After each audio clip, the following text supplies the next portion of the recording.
From Riyadh, papunta sa lugar na ito, 4 na oras.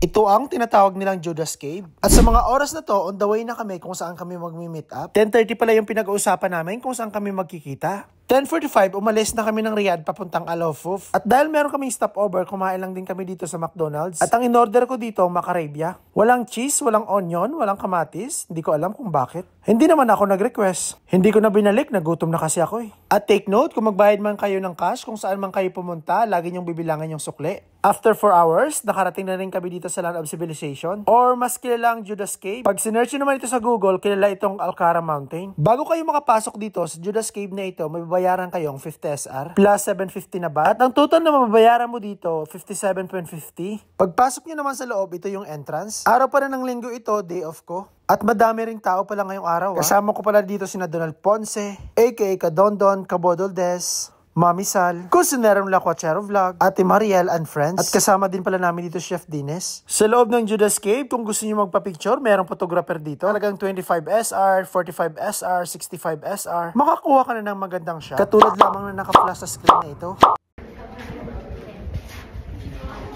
Judas Cave, Judas. Okay. They call it Judas Cave. He's running, came back up to here, running from the enemy. And he is hiding here inside. Until now, nobody discovered his place inside. Okay. We heard there's history.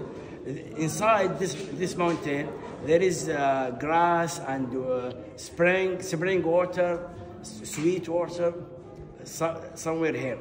But we don't know until now.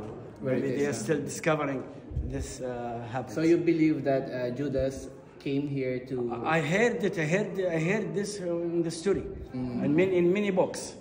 I heard this. But there are evidence. And also, I met many of Filipinos in my area, in my company, and they talk about this. They call Judas Cave also. Judas Cave. Yeah, but they in Google Maps they don't call it Judas Cave. No, it's Al-Kara Mountain. No, because it is not recommended. It's not documented. Okay. Not documented. At meron kaming na-meet na isang lokal na Judas Cave din ang tawag nila sa kuweba na ito. Pero pag sinearch naman ito sa Google, Al-Kara Mountain ang tawag dito. At ayun na mga Sonson, maraming salamat sa walang song pagsuporta sa aking vlog. Ako si Jason Lasso, aka Kasonson, lagi nagpapaalala sa inyo lahat, huwag mong gawin bukas, gawin mo ngayon. Saludo po ako sa lahat ng OFW sa ang sulok ng mundo. God bless you all, mga kabayan. Ingat, bye-bye! At pagkatapos namin umikot-ikot sa loob, bumaba na kami at para makuha namin ang magandang mga shot namin doon sa loob. At ito yung kinuha ko, 2 piraso. Pagkalipas naman ng ilang minuto, nagbiyahe na rin kami pabalik ng Riyadh. At dahil nagutom nga kami, dumiretso lang din kami dito sa Chinwa, na kung saan ang mga Chinese food dito authentic at masarap. Al Uruba Square, Riyadh, Saudi Arabia lang ang location na ito.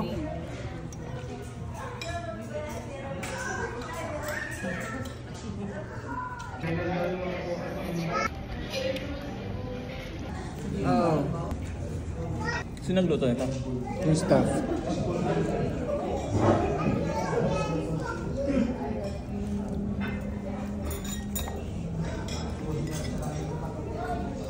Ito refreshing.